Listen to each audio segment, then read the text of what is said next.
Bonjour à tous, c'est Léonard Dekia pour l'Académie des multipotentiels et aujourd'hui je reviens vers vous pour vous parler d'une question qui revient souvent par les primo-accédants qui veulent d'abord investir en immobilier locatif, donc notamment on va prendre l'exemple des Parisiens, c'est quelque chose de très fréquent chez les Parisiens. La question c'est quel est l'impact de l'achat d'un investissement locatif sur l'achat d'une résidence principale future? Déjà, premièrement, c'est est-ce qu'il y a un impact?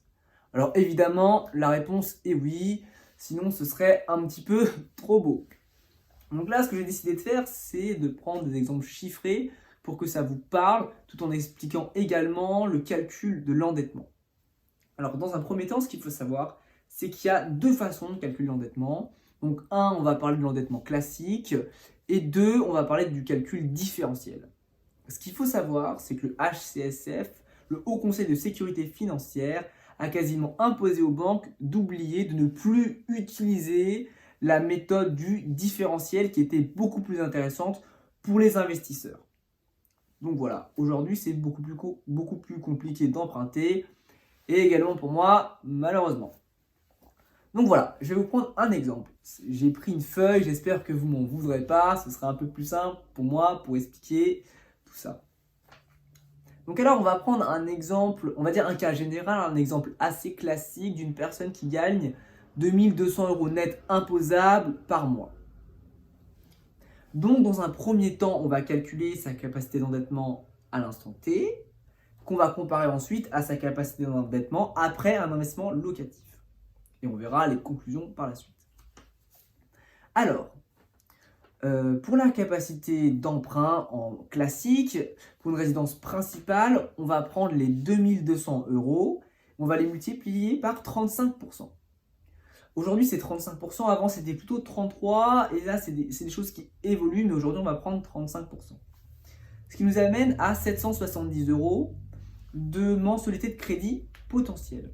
C'est-à-dire que notre acheteur de résidence principale pourra avoir un crédit avec une mensualité plafond de 770 euros par mois.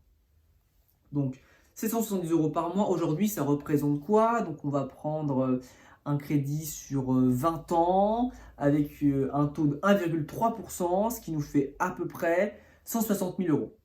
Donc l'investisseur aura une capacité d'emprunt maximale de 160 000 euros. Donc voilà. Ensuite, admettons notre investisseur, là, on va l'appeler Jacques. Bon, Jacques, c'est un prénom un petit peu vieux. Pour emprunter sur 20 ans, ça va être compliqué. On va l'appeler Paul, voilà.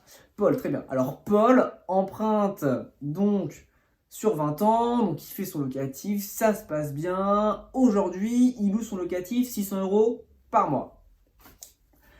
Et pour acheter son appartement, parce qu'on va dire que c'est un appartement, il a fait un crédit immobilier de 100 000 euros sur 20 ans à un taux de encore 1,3%. Et cette fois, il rembourse 470 euros par mois. C'est-à-dire qu'il a 600 euros de loyer d'un côté et il rembourse 470 euros de crédit à la banque. J'espère que jusque-là, vous me suivez. Alors maintenant, on va calculer la capacité d'emprunt.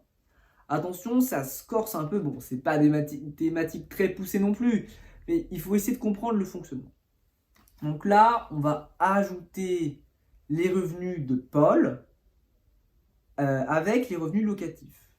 Mais les revenus locatifs, la banque va considérer qu'il n'y a pas la totalité des 600 euros qui sera pris en compte, mais ils vont le pondérer et vont prendre que 70% pour le risque potentiel ou les dépenses diverses du type taxe foncière ou autre. Donc, on va calculer la capacité d'endettement de Paul. Donc, Paul, on va faire 2200 plus 600 euros fois 70% sur les 600 euros. Ce qui nous amène à 2200 plus 420 euros.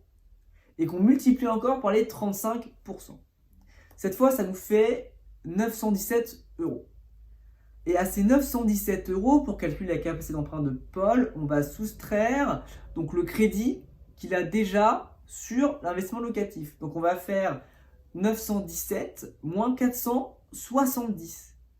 Ce qui va nous amener à 447 euros. Donc là, c'est un peu précis, mais si vous voulez, sans investissement locatif, Paul pouvait emprunter pour une mensualité de 770 euros.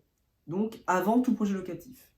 Après le projet locatif, il pourra emprunter pour sa résidence principale que pour un montant de 447 euros.